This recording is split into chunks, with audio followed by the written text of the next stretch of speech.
Hello प्यारे साथियों, नमस्कार। आज अपन बहुत ही खास क्लास के साथ आपके साथ साझा हुए हैं। क्लास में बहुत ही ज़बरदस्त आज की क्लास रहने वाली है। आज क्या बताया जा रहा है कि जेट एग्ज़ाम 2025 के लिए आज से अपनी विधिवत क्लासेस स्टार्ट कर रहे हैं और मात्र एक महीने भर आपकी विधिवत क्लासेस चलाएंगे। पहले हमारी क्लासेस चलती थी, कुछ समय से क्लासें बंद होने के कारण कई बच्चों की मांग थी कि जेट एग्ज़ाम 2025 के लिए सर क्लास डालो, रेगुलर क्लास चलाओ ताकि हम पढ़ सकें। तो उनके लिए आज से अपन विधिवत क्लासेस शुरू कर रहे हैं। तो आप आज से रेगुलर जुड़े और बहुत ही शानदार अच्छे तरीके से चैनल पर आए हो तो एक बार चैनल को सब्सक्राइबर करके और बहुत ही शानदार अच्छे तरीके से आज से अपनी विधिवत पढ़ाई स्टार्ट कर लेना, क्योंकि अब महीना रहा है सिर्फ एक महीने में आप अच्छा खासा रिवीजन करके भी आराम से जेट एग्जाम के लिए यूनिवर्सिटी प्राप्त कर सकते हैं। तो आपको चिंता लेने की कोई आवश्यकता नहीं है। अब आपको बहुत ही जोर तौर से आपको पढ़ाया जाएगा और ऑल सब्जेक्ट एक ही क्लास में कवर करने की अपन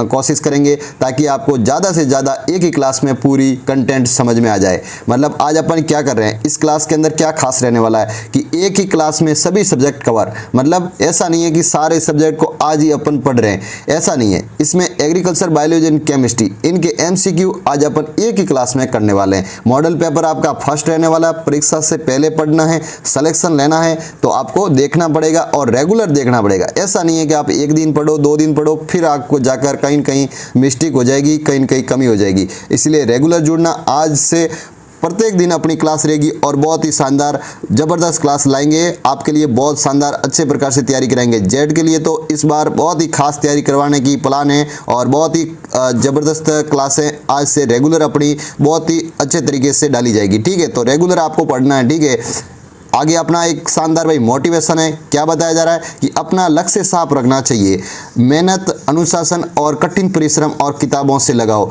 मतलब आपकी मेहनत है जो हमेशा मेहनत करते हो, मेहनत एक अनुशासन के अनुसार होनी चाहिए। ऐसा नहीं है कि आज मेहनत की, आज थोड़ी बहुत ज़्यादा पढ़ाई कर ली, कल पढ़ाई नहीं की, ऐसा नहीं है। और एक कठिन परिश्रम, मतलब अपने को मतलब झोंक लो किताबों के अंदर, पूरी तरह से डेडिकेटेड होकर पढ़ाई करना है ताकि आपको एग्ज़ाम तक अच्छे से एक अच्छी यूनिवर्सिटी मिल जाए। एक महीने के बाद जितने आनंद करने कर लेना, लेकिन एक महीने भर आप किताबों में ही मन लगाओ, बाकी सब चीज़ें छोड़कर, बाकी व्यर्थ की सब चीज़ें छोड़ दो। ठीक है, विधिवत रूप से क्लास लेनी है, किताबें पढ़नी है और अपना जो दैनिक गतिविधि रहती है वो कार्य करना है, बाकी चीज़ें सभी छोड़ देनी है। अब महीने भर के लिए, महीने भर रहा है, इसके बाद आप जो चाहे कर लेना, लेकिन महीने भर आपको पढ़ना पड़ेगा और बहुत ही ज़ोरों से पढ़ना पड़ेगा, क्योंकि यदि पढ़ोगे नहीं तो फिर यूनिवर्सिटी में जाने का सपना अधूरा रह जाएगा। एक बार क्लास में आए हो तो लाइक करके आ जाओ, अच्छे से प्यारा सा एक कमेंट करके आ जाओ और अपने साथियों के साथ भी शेयर करके आ जाओ। और चैनल को जिन भाई ने सब्सक्राइबर नहीं किया है तो अभी तक सब्सक्राइबर जरूर करना, क्योंकि आपके लिए रेगुलर क्लास लाएगी। जितने ज़्यादा बच्चे जुड़ेंगे उस हिसाब से अपन और ज़्यादा मेहनत करवा पाएंगे और इसलिए आपको चैनल को सब्सक्राइबर जरूर करना है। सभी विद्यार्थी एक बार चैनल को सब्सक्राइबर कर दे और अपनी लाइक के साथ क्लास के अंदर अपनी एंट्री बहुत ही जोरों तोरों से पहले ही क्वेश्चन की ओर आगे बढ़ते हैं। पहले तो सब्सक्राइबर करके आ जाओ, तमाम बच्चे सब्सक्राइबर कर दो। कोई किसी को परेशानी हो मैसेज कर लेना, कोई किसी को दिक्कत नहीं होगी, क्योंकि अपन बहुत ही अच्छे तरीके से आज पहले ही क्वेश्चंस की ओर आगे बढ़ जाएंगे। पहला ही क्वेश्चंस आपकी स्क्रीन पर आने वाला है, बहुत ही खास आ गया। देखो पहला ही क्वेश्चंस आ गया। क्या बताया जा रहा है, आराम से प्रश्नों को पढ़ना है, फिर आपको आंसर देना है। बहुत ही अच्छे से क्लास विधिवत स्टार्ट हो गई। ठीक है, पहले क्वेश्चंस क्या बताया जा रहा है कि भारत में कृषि का सबसे बड़ा उत्पादन वाला राज्य कौन सा है। मतलब कृषि के उत्पादन में, मतलब एग्रीकल्चर जो प्रोडक्शन होता है, जो फसलों के द्वारा, वो प्रोडक्शन सबसे ज़्यादा किस राज्य में सबसे ज़्यादा होता है भाई, ये बताना आपको। पंजाब, उत्तर प्रदेश, मध्य प्रदेश या बिहार। जल्दी से देख के तमाम बच्चे राइट आंसर बता सकते हैं। तमाम बच्चे राइट आंसर बताओ। उत्तर प्रदेश, उत्तर प्रदेश राज्य है जो सबसे ज़्यादा बड़ा उत्पादन है जो कृषि के मामले में। कृषि के मामले में सबसे बड़ा उत्पादन कौन सा है, उत्तर प्रदेश है भाई, ये ध्यान में रखना। पंजाब में है, लेकिन पंजाब में अंदर गेहूं उत्पादन के लिए सबसे ज़्यादा माना जाता है, लेकिन ओवरऑल आपको संपूर्ण मतलब फसलों के बाद अनुसार पूछ ले या और उत्पादन जो कृषि के क्षेत्र में रहते हैं उनके लिए पूछ ले तो आपको उत्तर प्रदेश बताना होगा। सर्वप्रथम सबसे बड़ा राज्य कहा जाता है उत्तर प्रदेश को। ध्यान में रखेंगे, तमाम बच्चे ध्यान में रखेंगे। अब अपन अगले क्वेश्चन की ओर आगे बढ़ेंगे। अगला क्वेश्चन क्या कह रहा है, यह भी बहुत ही खास सवाल, बहुत ही जबरदस्त सवाल आया है कि कृषि में नाइट्रोजन का प्रमुख स्रोत क्या है भाई। कृषि के अंदर नाइट्रोजन का प्रमुख स्रोत क्या है? क्या जल है, यूरिया है, ये भूमि है या सूर्य है? जल्दी से देख के राइट आंसर बताओ। कृषि में नाइट्रोजन का प्रमुख स्रोत क्या है? जल्दी से देख के राइट आंसर बताना है यूरिया, क्योंकि यूरिया को ही अपन खेत के अंदर डालते हैं तब जाके अपनी फसलें क्या होती है, बहुत ही बढ़िया होती है, अच्छी मतलब ग्रोथ करती है और अच्छे मतलब उत्पादन देने की क्षमता रखती है। इसलिए यूरिया हमारे कृषि के लिए नाइट्रोजन के लिए प्रमुख स्रोत माना जाता है। तो ध्यान में रखेंगे यूरिया का सूत्र क्या रहता है, ये भी आपको ध्यान में रखना है, NH2CO NH2। ठीक है, यूरिया के अंदर फास्फोरस की मात्रा कितनी रहती है, नाइट्रोजन की मात्रा कितनी रहती है, आपको पता है क्या? कमेंट सेक्शन के माध्यम से बताओ। इसका क्वेश्चन बार बार बनता है कि यूरिया में नाइट्रोजन की मात्रा कितनी रहती है और फास्फोरस की मात्रा कितनी रहती है। तमाम बच्चे कमेंट सेक्शन के माध्यम से लिखेंगे, तब आपको जाके पता लगेगा कि हकीकत में तैयारी किसकी शानदार है। ठीक है, ऐसे मैं आपको बीच में कमेंट के माध्यम से कहता रहूँगा, ताकि आपको कमेंट जरूर करना है, ताकि आपको अच्छे से सीखने को मिले और बहुत अच्छी जानकारी और बच्चों से भी सीखने को मिले। आप भी खुद लिखे ताकि आपको भी इस कमेंट के माध्यम से सीख पाओ। अगला क्वेश्चन क्या कह रहा है कि खड़ी फसलों में सिंचाई के लिए कौन सी विधि प्रमुख मानी जाती है? जो खड़ी फसलें रहती है उनमें सिंचाई की सबसे उपयुक्त विधि कौन सी मानी जाती है? क्या फुहारा प्रणाली विधि, ड्रिप सिंचाई, वर्षा संचय विधि या नालिका विधि? जल्दी से देख के राइट आंसर बता सकते हो। अच्छा क्वेश्चन है, बहुत ही शानदार प्यारा सा क्वेश्चन। जल्दी से देख के राइट आंसर बताना है आपको, खड़ी फसलों के लिए बताना है। क्या राइट आंसर हो जाएगा? तीसरे का राइट आंसर बताना है आपको, ड्रिप सिंचाई। बूंद बूंद सिंचाई या ड्रिप सिंचाई रहती है जो खड़ी फसलें रहती है, जैसे कि बाजरा, ज्वार वगैरह, इनके अंदर बहुत अच्छे से अपन क्या कर सकते हैं, ड्रिप सिंचाई कर सकते हैं। और बहुत ही मतलब ड्रिप सिंचाई में क्या रहता है, जल की एक तो बचत होती है, एक खारापन से भी ज़्यादा लवणता की मात्रा भी नहीं रहती, और बाकी पानी की भी इतनी समस्या हो तो वहाँ ड्रिप सिंचाई, जो अपने राजस्थान के अंदर पश्चिमी इलाके हैं उनके अंदर पानी की समस्या की कमी होने के कारण ड्रिप सिंचाई को सबसे ज़्यादा उपयोग में लिया जाता है राजस्थान के अंदर मुख्यतः। इसी प्रकार से ध्यान में रखेंगे खड़ी फसलों में कौन सी, ड्रिप सिंचाई विधि। और दौरे वगैरह ज़्यादा है और वहाँ उबड़ खाबड़ भूमि है तो वहाँ पर अपन फुहारा विधि को भी काम में ले सकते हैं। ये उपयुक्त विधि मानी जाती है फुहारा विधि। जहाँ उबड़ खाबड़ दौरे है, ये डाल है, ढलान है, तो इसी प्रकार की विधि को किस काम में लेंगे, फुहारा विधि को। ये भी ध्यान में रख लेंगे क्योंकि ये भी क्वेश्चंस बन चुका है आपके एग्जाम के जेट एग्जाम पेपरों के अकॉर्डिंग। ठीक है, अब अपन अगले क्वेश्चंस की ओर आगे बढ़ेंगे। अगला क्वेश्चंस क्या कह रहा है कि मृदा में अम्लता को मापने के लिए कौन सी इकाई काम में लेते हैं? मृदा में अम्लता को मापना है तो कौन सी विधि को काम में लेंगे? जल्दी से देख के राइट आंसर बताओ। मृदा में अम्लता को मापना है, एसिडिटी जो रहती है उनके लिए मापने के लिए प्रयोग में लेते हैं, क्या लेते हैं, पीएस को उपयोग में लेते हैं। पीएस जो थर्मामीटर रहता है, इसी के अनुसार अपना अम्लता की मृदा को मापा जाता है कि कितनी अम्लता मृदा के अंदर है। ध्यानपूर्वक देखेंगे। ठीक है, अपन अब अगले क्वेश्चंस की ओर आगे बढ़ जाएंगे। अगला क्वेश्चंस क्या कह रहा है, ये भी बहुत ही शानदार क्वेश्चंस आ गया कि भारत में सबसे अधिक कौन सी फसल उगाई जाती है? सबसे ज़्यादा फसलों में भी बहुत सारी फसलें होती है भारत के अंदर, खूब सारी फसलें, अलग अलग राज्यों के अनुसार अलग अलग लोग अपनी व्यवसाय चलाने के लिए खेती बाड़ी करते हैं और उसके अनुसार फसलों को उगाते हैं। इसी में से सबसे ज़्यादा फसल कौन सी उगाई जाती है और वो फसल कहाँ पर होती है, आपको ये जानकारी होनी चाहिए। तो ध्यानपूर्वक देख के राइट आंसर बता सकते हो। 5वें का राइट आंसर हो जाएगा चावल। बिल्कुल, ओराइजा सेटाइवा जिसे चावल बोलते हैं, वही सबसे ज़्यादा भारत के अंदर उगाई जाने वाली फसल है। कौन सी? चावल है, जिसे धान बोलते हैं। इसका बॉटनिकल नाम ओराइजा सेटाइवा होता है। ये पश्चिम बंगाल और ये दक्षिणी जो भारत के दक्षिणी जो हिस्सों में जो राज्य हैं वहाँ सबसे ज़्यादा चावल का मुख्यतः उत्पादन होता है। और चावल जो लोग खाने में भी बहुत इंटरेस्ट दिखाते हैं, वहाँ के लोग चावल बहुत खाते हैं। ठीक है, ये भी ध्यान में रखेंगे। अगले क्वेश्चंस की ओर आगे बढ़ेंगे। अगला क्वेश्चंस क्या कह रहा है, बहुत ही शानदार, ये भी क्वेश्चन ज़बरदस्त है कि अल्फा एमाइलेज एंजाइम किस फसल में पाया जाता है? अल्फा एमाइलेज एंजाइम किस फसल में पाया जाता है, किस क्रॉप्स के अंदर होता है? आपको पता है क्या? जल्दी से देख के राइट आंसर बता सकते हो। मक्का, चावल, गेहूं या सोयाबीन? जल्दी से देख के तमाम विद्यार्थी राइट आंसर बताएंगे। बहुत ही प्यारा सा अच्छा सा क्वेश्चन है, गलत कोई नहीं बताएगा। इसका राइट आंसर हो जाएगा गेहूं। गेहूं के अंदर पाया जाता है अल्फा एमाइलेज एंजाइम, जो फसल के अंदर पाया जाता है गेहूं के अंदर। ट्रिटिकम एस्टिकम इसका वैज्ञानिक नाम रहता है, ट्रिटिकम एस्टिकम। ध्यान में रखेंगे। मक्का का क्या रहता है? जियामेज।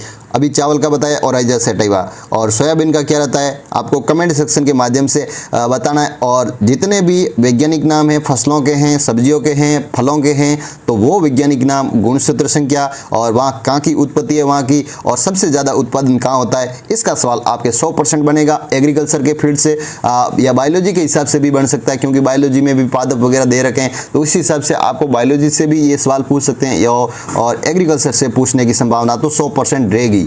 तो आपको क्या करना है, जितनी भी फसलें उनके वैज्ञानिक नाम याद कर लेना, उनके गुणसूत्र याद कर लेना, उत्पत्ति स्थान और सबसे ज़्यादा प्रोडक्शन किस राज्य से हो रहा है या किस जिले से हो रहा है। तो इसी प्रकार से आपको ध्यान में रखकर, राजस्थान के अनुसार तो जिला ध्यान रख लेना, लेकिन बाकी जगह ध्यान रखो तो आप स्टेट ध्यान रखना, राज्य ध्यान रखना, ताकि किसी भी राज्य से पूछे, जैसे आपको पूछेगी चावल सबसे ज़्यादा कहाँ होता है, तो चावल पश्चिम बंगाल वगैरह इन इलाकों में होता है, उत्तर प्रदेश में भी चावल उगाया जाता है। तो इसी प्रकार से आपको एक जो फर्स्ट राज्य है, जो सबसे प्रथम राज्य है, वो ध्यान में रखना है, या सेकंड राज्य तक ध्यान में रख लेना। बाकी ज़्यादा डीप में नहीं पूछेंगे, आपके फर्स्ट या सेकंड राज्य तक आपको पूछ लेंगे कि सबसे ज़्यादा उत्पादन किस राज्य से हो रहा है, ज्वार में सबसे ज़्यादा कौन है, बाजरे में सबसे ज़्यादा कौन है, गेहूं में सबसे ज़्यादा कौन है। तो इसी प्रकार से आपका क्वेश्चंस एक नॉर्मल क्वेश्चंस बनता है, लेकिन आपको ऐसी जानकारी ध्यान में रखनी है। हम रेगुलर आपको इसी प्रकार से गाइड करते रहेंगे, ताकि एग्जाम तक आप अच्छे से सीख पाओ और बहुत अच्छे से पढ़ पाओ। तो आपको चैनल को सब्सक्राइबर जरूर करना है। जेट एग्जाम के लिए हम बहुत अच्छे तैयारी करवाएंगे, आपको परेशानी किसी भी मतलब कंटेंट में नहीं आने देंगे, और बहुत अच्छे से पढ़ाएंगे।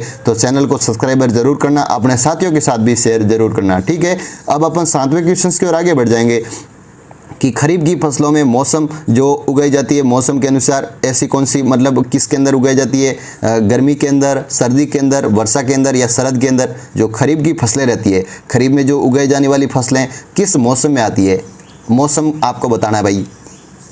खरीफ के अंदर कौन सा मौसम रहता है। अब ये तो सिंपल क्वेश्चंस है, लेकिन बन जाते हैं ऐसे क्वेश्चंस। वर्षा ऋतु में बनता है, अभी वर्षा ऋतु आने वाली है, तो उस समय अपन बाजरा वगैरह राजस्थान में बोते हैं, और उस समय खरीफ की फसलों के अकॉर्डिंग अपन खेती करते हैं। तो वर्षा ऋतु के अंदर, ठीक है, खरीफ की फसलें उगाई जाती है। तो ये भी ध्यान में रखेंगे, ऐसे भी क्वेश्चंस बनते हैं। ऐसा नहीं है कि कोई सिंपल क्वेश्चन नहीं आएगा, ऐसे सिंपल क्वेश्चन आएंगे, लेकिन कई कबार बच्चे हड़बड़ी में या जल्दबाजी में ये प्रश्नों को गलत कर बैठते हैं। सिंपल क्वेश्चंस भी कई बार गलत हो जाते हैं। तो कृषि में सिंचाई का क्या अर्थ रहता है भाई, कृषि में सिंचाई का क्या अर्थ रहता है। क्या भूमि की जुताई करना, फसल की कटाई करना, जल की आपूर्ति करना या खरपतवार को हटाना। सिंचाई के लिए क्या उपयोगी है भाई, सिंचाई के लिए क्या उपयोगी है, जल्दी से देख के राइट आंसर बताओ। 8वें का राइट आंसर क्या हो जाएगा, जल की आपूर्ति। सिंचाई का मतलब ही है जल है, क्या है, सिंचाई का मतलब ही क्या है, जल की आपूर्ति करना। जैसे कि खेत है, तो खेत के अंदर अपन क्या कर रहे हैं, सिंचाई करते हैं, इरिगेशन कर रहे हैं, इरिगेशन के द्वारा ही वाटर की आपूर्ति होती है, जल की आपूर्ति होती है, उनके द्वारा ही फसलों को अच्छे से उगाया जाता है। तो ये ध्यान में रखना है। सिंपल सा क्वेश्चन था, कोई ज़्यादा हार्ड लोड लेने की आवश्यकता नहीं है। अब अपन अगले क्वेश्चन की ओर आगे बढ़ जाएंगे। अगला क्वेश्चन ही बहुत ही बेहतर है, बहुत ही खास है कि नम भूमि किस प्रकार की मृदा में पाई जाती है। नम भूमि रहती है वो किस प्रकार की मृदा में पाई जाती है। क्या बलुई मिट्टी, दोमट मिट्टी, रेतीली मिट्टी या जलमग्न मृदा। किस में पाई जाएगी, नम भूमि।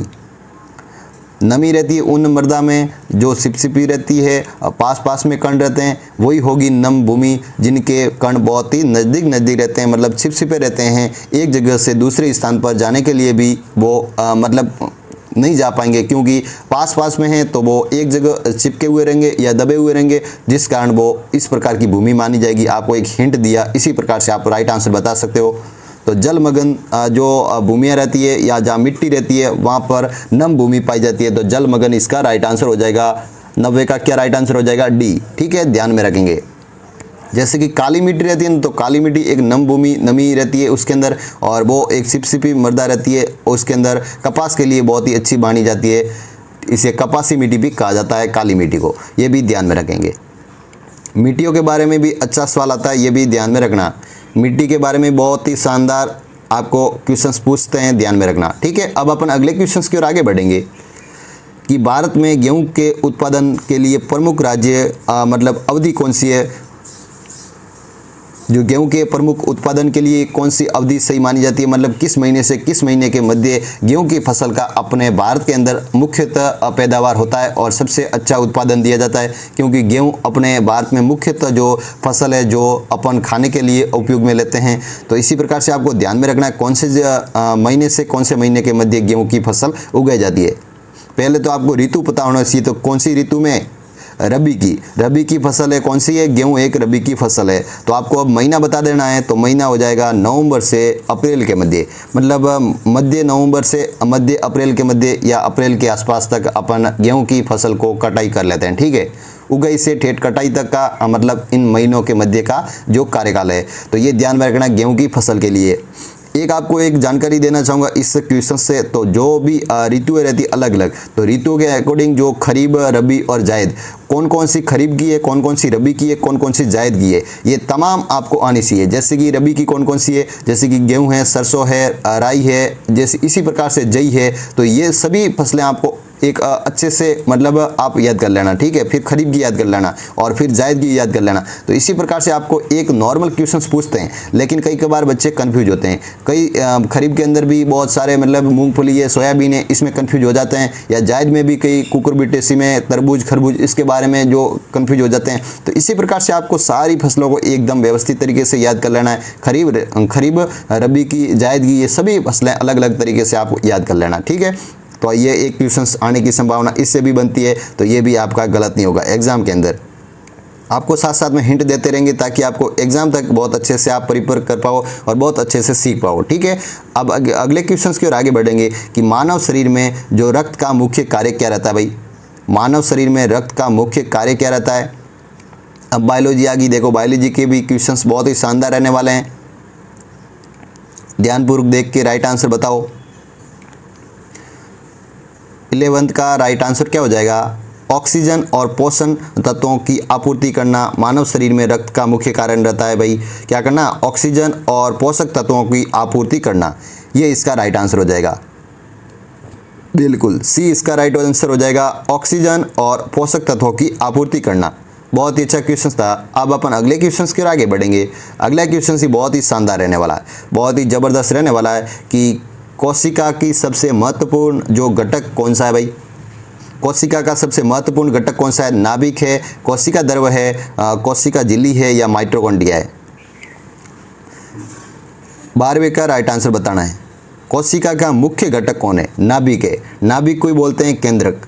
केंद्रक ही है जो कोशिका का मुख्य घटक है, जो केंद्रक एक मुख्य केंद्र के रूप में पाया जाता है। तो इसे नाभिक का भी कहा जाता है, इसे कोशिका का मुख्य घटक माना जाता है। ध्यान में रखेंगे, जितने भी कोशिकांग रहते हैं उन कोशिकांग के बारे में आपको खोज करता आनी चाहिए और उसके बारे में थोड़ी बहुत डिटेल आनी चाहिए कि केंद्र को किस नाम से जानते हैं, या केंद्र की खोज किसने की थी, रॉबर्ट ब्राउन ने की थी, या माइटोकॉन्ड्रिया का नाम किसने दिया था, कि सी बेंडा ने दिया था, खोज किसने की थी, तो अल्टमान ने की थी। तो इसी प्रकार से आपको मतलब कोशिकांग जितने भी रहते हैं तो इस कोशिकांग के बारे में आपको नॉर्मल जानकारी होनी चाहिए। इससे भी एक बहुत ही शानदार क्वेश्चन बनने की संभावना रहेगी। ठीक है, ये भी ध्यान में रखेंगे। अब अपन अगले क्वेश्चन की ओर आगे बढ़ जाएंगे। अगला क्वेश्चन क्या कह रहा है, ये भी बहुत ही शानदार क्वेश्चन है कि किस अंग में मानव शरीर की सबसे अधिक कोशिकाएं पाई जाती है। मानव शरीर में सबसे अधिक कोशिकाएं किस में पाई जाती है, किस अंग के अंदर पाई जाती है। एक अंग जो उसके बारे में आपको बताना है, हृदय, मस्तिष्क, त्वचा या फेफड़े। 13वें का राइट आंसर बताएंगे। बिल्कुल इसमें तो त्वचा ही होगा, क्योंकि त्वचा के अंदर ही शरीर के अंदर सबसे अधिक कोशिकाएं पाई जाती है, त्वचा। ठीक है, शरीर के अंदर हर जगह अपनी अलग अलग त्वचाएं रहती है, तो उस त्वचा के अंदर कोशिकाओं का पाया जाना संभावित है, क्योंकि कोशिकाएं हर शरीर के अंदर हर कण में अलग अलग जगह पाई जाती है। तो त्वचा ही इसका राइट आंसर हो जाएगा। अगले क्वेश्चन की ओर आगे बढ़ेंगे। अगला क्वेश्चन से बहुत ही शानदार भाई, बहुत ही ज़बरदस्त क्वेश्चन है भाई कि डीएनए का पूरा नाम क्या है। भाई, डीएनए का पूरा नाम, डीएनए। इसी प्रकार से आपको ध्यानपूर्वक राइट आंसर बताना है। क्या हो जाएगा राइट आंसर, डीएनए का पूरा नाम, आरएनए का पूरा नाम, डीएनए की खोज किसने की थी, तमाम जानकारी आपको आनी चाहिए।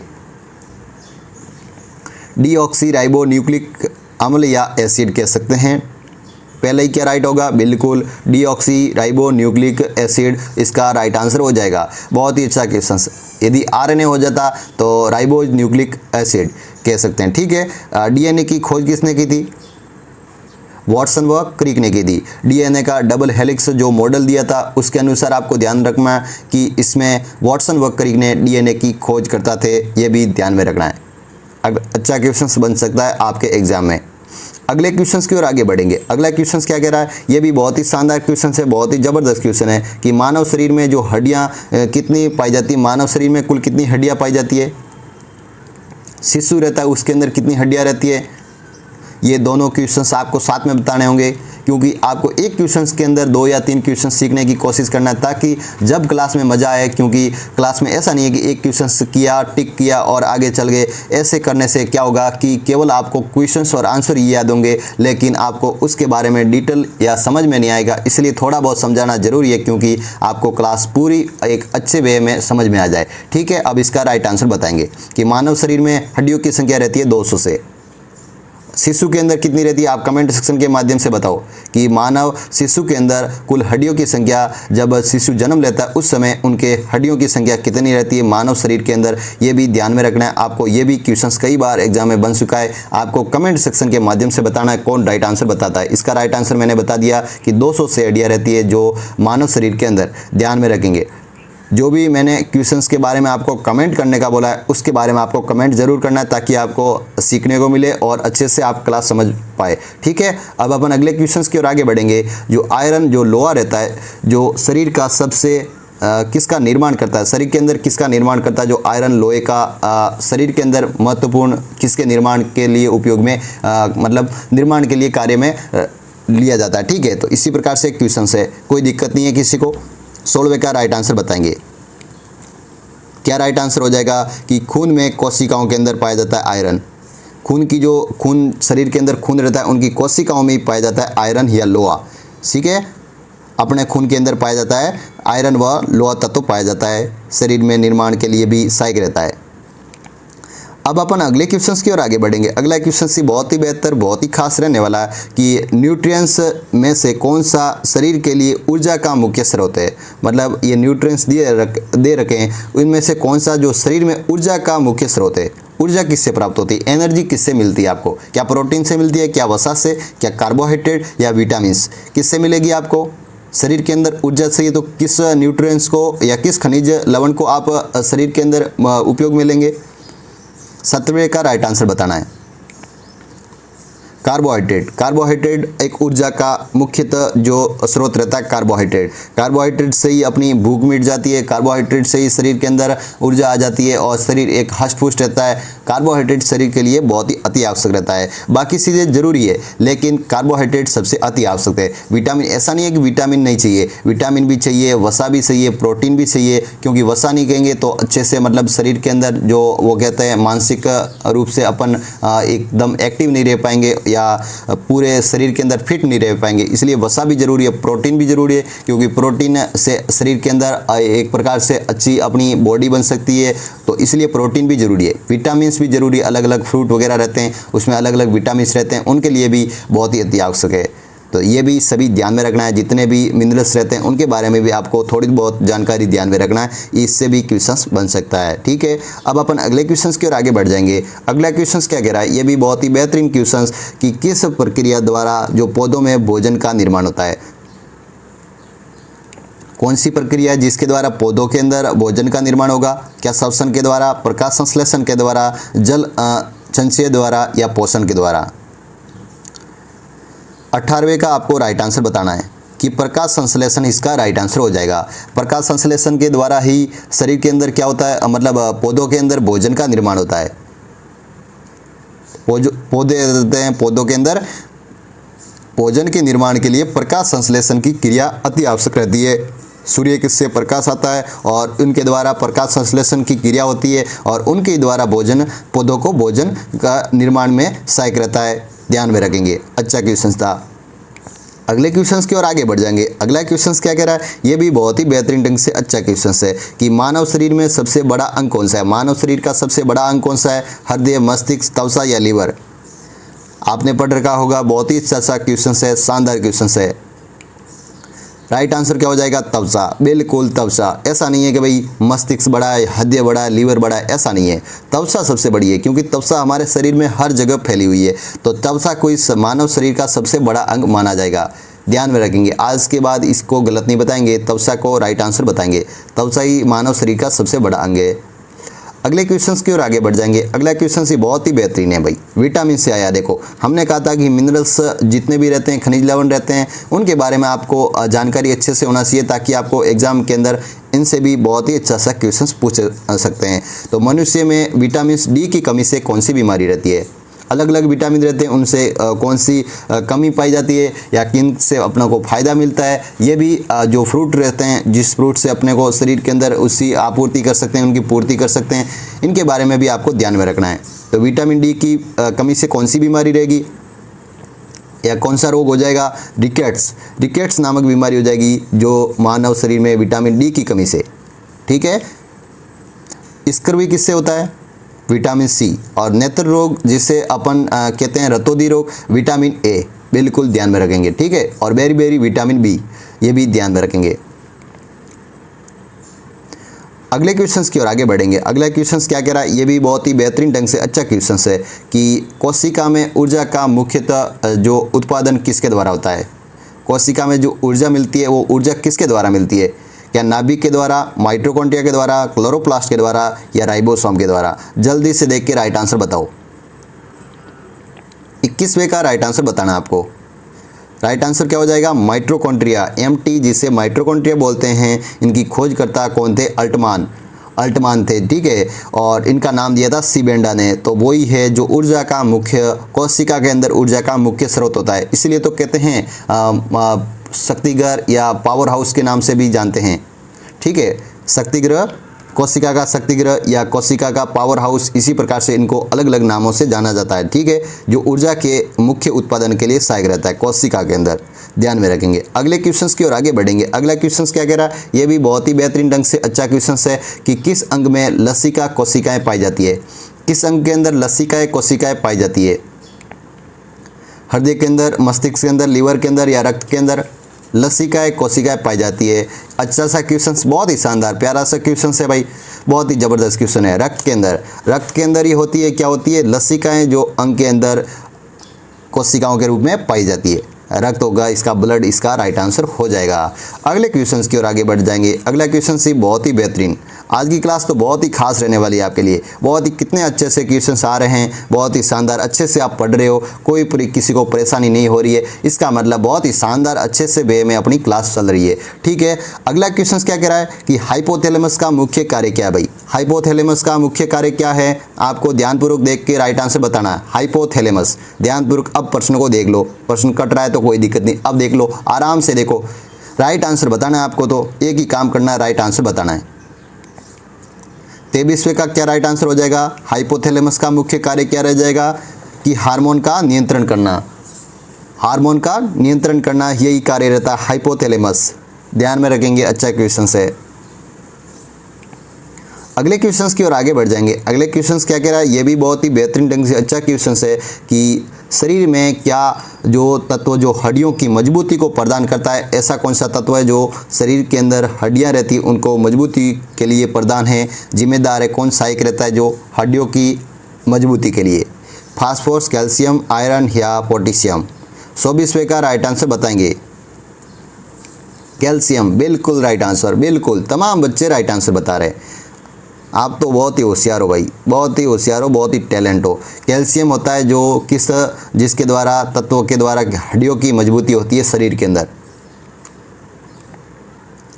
अगले क्वेश्चंस की ओर आगे बढ़ जाएंगे। अगला क्वेश्चंस क्या कह रहा है? ये भी बहुत ही बेहतरीन ढंग से अच्छा क्वेश्चंस है कि पौधों में जल के अवशोषण का मुख्य रूप से किसके द्वारा होता है? जल का अवशोषण मुख्यतः पौधों में, जड़ों के द्वारा, पत्तियों के द्वारा, तने के द्वारा या फूल के द्वारा?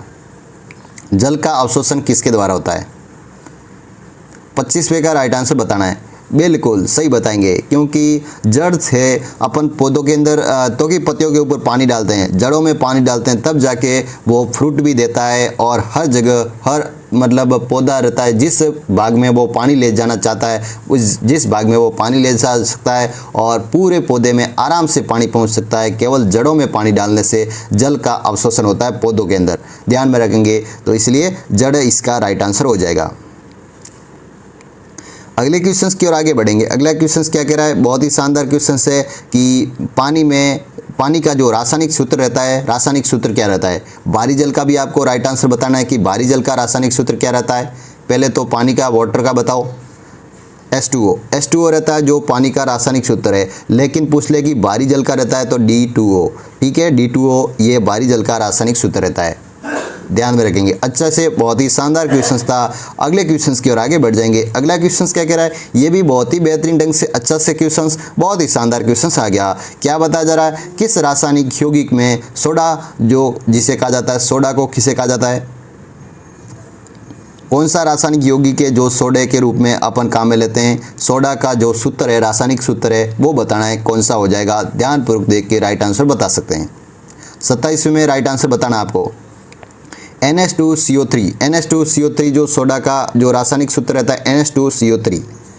NH2CO3 एक आपको केमिस्ट्री में कहना चाहूँगा कि जो भी बच्चे तैयारी करें तो केमिस्ट्री के अंदर जितने भी सूत्र रहते हैं, बेकिंग सोडा, दावन सोडा, सोडा, अलग अलग प्रकार से अलग अलग सूत्र रहते हैं, यूरिया वगैरह, जितने भी मतलब जो इम्पोर्टेंट जो रासायनिक सूत्र है, तो उसके बारे में आपको अच्छे से पढ़ के जाना, ताकि आपको एग्जाम के अंदर एक रासायनिक सूत्र पूछने की संभावना रहती है और इनसे भी सवाल बन सकता है। तो केमिस्ट्री के अंदर इनसे बहुत ही अच्छे से क्वेश्चन बन सकता है। ये भी आप एक अच्छे से आराम से पढ़ सकते हैं और नॉर्मल सूत्र रहते हैं, इसके अकॉर्डिंग आप आराम से पढ़ के जाना, ताकि आपको एग्जाम के अंदर क्वेश्चंस पूछा जाए तो आपके गलत होने की संभावना न रहे, ठीक है।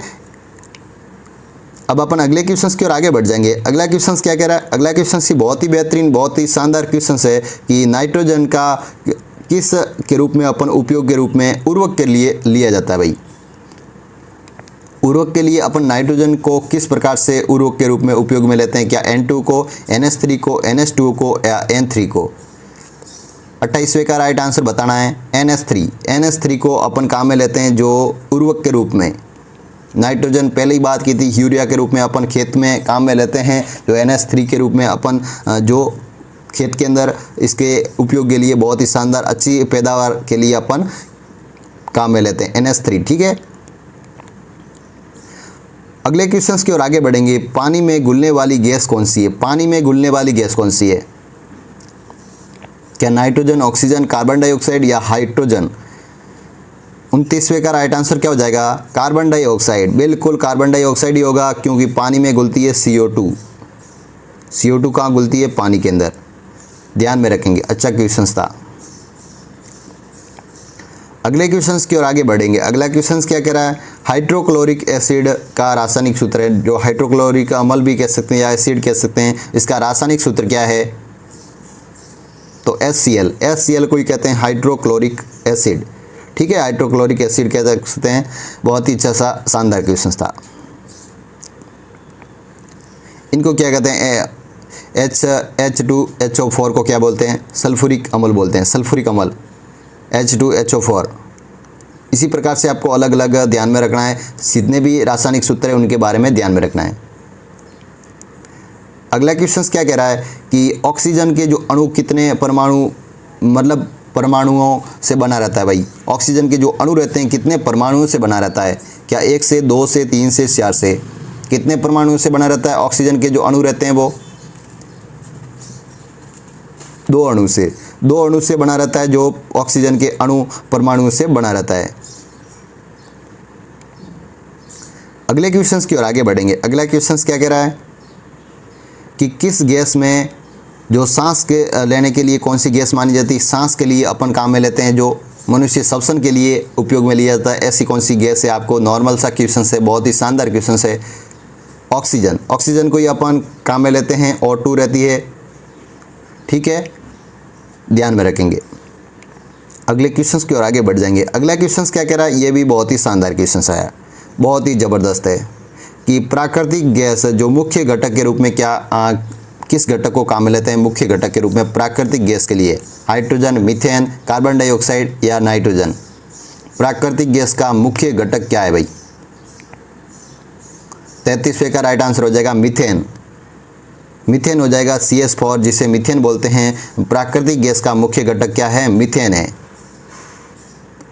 अगले क्वेश्चंस की ओर आगे बढ़ेंगे। अगला क्वेश्चंस क्या कह रहा है? ये भी शानदार क्वेश्चंस है। किस धातु को प्रतीक को Na कहते हैं, मतलब सोडियम कहते हैं? तो सोडियम को ही कहा जाता है Na। ध्यान में रखेंगे, Na किसे कहा जाएगा? सोडियम को कहा जाता है। नाइट्रोजन को क्या कहा जाएगा? N कहा जाएगा। और निकल को क्या कहा जाता है? Ni कहा जाएगा ना। और नाइट्रेट को क्या कहा जाएगा? NH3। क्या NH3 कहा जाएगा ना? आप कमेंट सेक्शन के माध्यम से बताना, कोई NH3 को अलग से बताना चाहे तो। अगले क्वेश्चंस की ओर आगे बढ़ेंगे। अगला क्वेश्चंस क्या कह रहा है? अगला क्वेश्चन ही बहुत ही शानदार, बहुत ही बेहतर रहने वाला है, ज़बरदस्त। किस रासायनिक यौगिक का जो शौक के रूप में अपन काम में लेते हैं, शौक रहती है, वो शौक को रासायनिक सूत्र के रूप में काम में लेते हैं। रासायनिक सूत्र जो शौक किसका है भाई? कैल्शियम कार्बोनेट का है, कैल्शियम सल्फेट का है, या कैल्शियम हाइड्रोक्साइड का है, या कैल्शियम ऑक्साइड का है, नहीं क्लोराइड का है, कैल्शियम क्लोराइड। तो किसी का है? आपको ध्यानपूर्वक राइट आंसर बताना है। 35वें का कैल्शियम कार्बोनेट का है भाई। शौक किसका रासायनिक सूत्र है? कैल्शियम कार्बोनेट का है। अगले क्वेश्चंस की ओर आगे बढ़ेंगे। अगला क्वेश्चंस क्या कह रहा है? आपको पीएस आती है क्या? पीएस का अच्छे से क्वेश्चंस बनता है। पीएस के बारे में जितने भी साथियों ने या जितने भी विद्यार्थियों ने अभी तक जो पीएस के बारे में नहीं पढ़ा है, तो पीएस के बारे में अच्छे से पढ़ के जाना, क्योंकि पीएस का एक नॉर्मल सवाल बनेगा। कौन सारी है, कौन अम्लीय है, कौन उदासीन है, कौन उदासीन और सारियों के मध्य है। तो इसी प्रकार से आपको अलग अलग क्वेश्चंस पूछ सकते हैं कि पीएस 7 से कम होने पर कौन से पदार्थ की संभावना हो जाएगी, मतलब कौन सा जो हो जाएगा पदार्थ पीएस 7 से कम है जिनका। क्या सारी होगा, अम्लीय होगा, तटस्थ होगा, अम्लीय या सारी होगा? 7 से कम है, इसका मतलब क्या हो जाएगा? पता है क्या? बिल्कुल सर जी, पता है, अम्लीय होगा। क्या होगा? अम्लीय होगा, क्योंकि 7 से कम होता है अम्लीय और 7 से ज़्यादा होता है सारीय। इसी प्रकार से ऐसी एक रहती है आपकी सारणी के अनुसार आपको बता दे पीएस। जैसे कि 7 से कम की ओर आ रहे हैं तो मतलब क्या है? अम्लीय। क्या है? अम्लीय। और 7 से ज़्यादा की ओर जा रहे हो तो क्या है? सारीय। और इसके मध्य में है तो क्या है? उदासीन है। क्या है? उदासीन है। ये ध्यान में रखना है। इसी प्रकार से आपको ध्यान में रखना है, ठीक है। पीएस के बारे में इसी प्रकार से आपको संख्या के अकॉर्डिंग भी पूछ सकते हैं कि 5 पॉइंट से जो पीएस है वो क्या है? अम्लीय या सारीय। तो क्योंकि 7 से कम है तो क्या हो जाएगा? अम्लीय हो जाएगा। पूछ ले कि 7.4 है इसका, जैसे रक्त का बोलते हैं कि रक्त का पीएस 7.4 है, तो ये क्या है? एक प्रकार से क्या है? सारीय हो जाएगा, मतलब हल्का सारी हो जाएगा, क्योंकि 7 पर ही उदासीन होता है तो हल्का सारी है, ठीक है। इसी प्रकार से ध्यान में रखेंगे। अगले क्वेश्चंस की ओर आगे बढ़ जाएंगे। अगला क्वेश्चंस क्या कह रहा है? अगला क्वेश्चन ही बहुत ही शानदार है। किस रासायनिक यौगिक को सलेट्स जो या चूना के रूप में कहा जाता है? सलेट्स चूना के रूप में अपन रासायनिक सूत्र के रूप में काम में लेते हैं। ध्यानपूर्वक देख के राइट आंसर बता सकते हो। तो कैल्शियम हाइड्रोक्साइड को अपन स्लाइड चूना के रूप में काम में लेते हैं, कैल्शियम हाइड्रोक्साइड। ध्यान में रखेंगे। अच्छा क्वेश्चन था, बहुत ही शानदार क्वेश्चन। अगले क्वेश्चन की ओर आगे बढ़ेंगे। अगला क्वेश्चन क्या कह रहा है? ये भी बहुत ही बेहतरीन ढंग से अच्छा क्वेश्चन कि वायुमंडल में सबसे अधिक जो प्रतिशत में कौन सी गैस होती है भाई? वायुमंडल में सबसे ज़्यादा मात्रा में कौन सी गैस पाई जाती है, फिर कौन सी होती, उसके बाद कौन सी होती, उसके बाद कौन सी होती है? आपको सभी गैसें अलग अलग परसेंट के अनुसार भी आनी चाहिए। 38वें का राइट आंसर बताएंगे।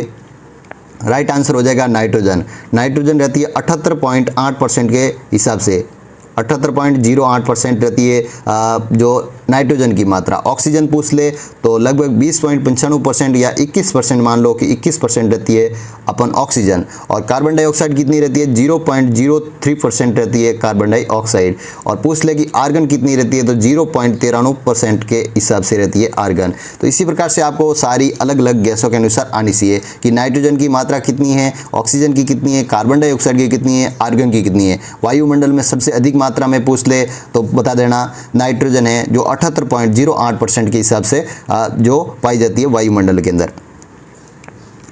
अगले क्वेश्चंस की ओर आगे बढ़ेंगे। अगला क्वेश्चन ही बहुत ही बेहतरीन अच्छा क्वेश्चन से बहुत ही शानदार है कि दरों की सबसे अधिक जो घनत्व किसके द्वारा होता है? दरों में सबसे अधिक घनत्व किसके द्वारा होता है? दरों की स्थिति में सबसे अधिक घनत्व किसके द्वारा होता है? पानी, तेल, एथेनॉल या शराब के द्वारा? पानी के द्वारा होता है। दरों की स्थिति में सबसे अधिक घनत्व किसके द्वारा होता है? पानी के द्वारा होता है। बहुत ही अच्छे से क्वेश्चन, शानदार क्वेश्चन था, पानी के द्वारा हुई होता है। अगले क्वेश्चंस की ओर आगे बढ़ेंगे। अगला क्वेश्चंस क्या कह रहा है, ये भी बहुत ही बेहतरीन ढंग से अच्छा क्वेश्चंस है कि किस गैस का प्रयोग के रूप में खाद्य पदार्थों के संरक्षण के रूप में अपन लेते हैं। कौन सी गैस है जो खाद्य पदार्थ के संरक्षण के रूप में अपन उपयोग में लिया जाता है, हाइड्रोजन, नाइट्रोजन, ऑक्सीजन या कार्बन डाइऑक्साइड।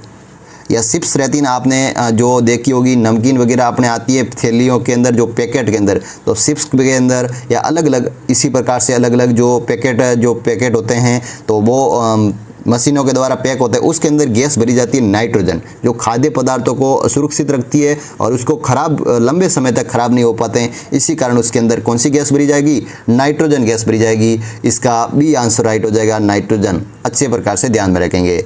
बहुत ही शानदार आज की क्लास का ये लास्ट क्वेश्चंस था। देखो आगे अब क्वेश्चंस नहीं हैं, कोई दिक्कत नहीं, और भी आपको इससे भी बेटर क्लास लाने की कोशिश करेंगे। आज अपनी पहली क्लास थी, वो भी बहुत ही बेहतरीन ढंग से, बहुत ही शानदार, और खूब बच्चों ने अच्छा प्यार दिया। इसी के लिए भी आपको धन्यवाद कहना चाहेंगे। और भी आप रेगुलर जुड़ते जाइए और बहुत ही शानदार अच्छे से पढ़ते जाइए। आपको क्लास में कंटेंट में कोई कसर नहीं छोड़ी जाएगी। बस एक बार आए हो चैनल को सब्सक्राइबर करके जाना और आज से विधिवत जुड़ जाना। एक महीने भर आपको अच्छे से पढ़ाएंगे। जेट एग्जाम के लिए समर्पित हैं। आपका 29 जून को पेपर है, वहां तक अपन अच्छे से पढ़ाने की कोशिश करेंगे, जितना हो सके उतना पढ़ाएंगे, और लेकिन बहुत ही बेहतरीन ढंग से आपको पढ़ाएंगे। ठीक है, कोई दिक्कत किसी को हो रही है, किसी को परेशानी है किसी भी माध्यम से, तो हमारे एक व्हाट्सअप नंबर भी जारी किए, वो भी उसी के माध्यम से आप डिस्क्रिप्शन में आपको लिंक मिल जाएगा, वहां जाकर आपको थोड़ी बहुत उसके बारे में आपको बता देना कि सर जी इस बारे में आप क्लास डालो या इस बारे में हमारे को पढ़ना है। इसी प्रकार से भी अपन क्लास ला सकते हैं, कोशिश करेंगे उनके बारे में भी आपको पढ़ा सकें। तो वहाँ जाकर आप मैसेज कर लेना ताकि आपको पता लगे कि किसके बारे में हमारे को पढ़ना है और इसके लिए आपको क्लास उपलब्ध करवा सके। तो ठीक है, आज के लिए क्लास को यहीं समाप्त करेंगे।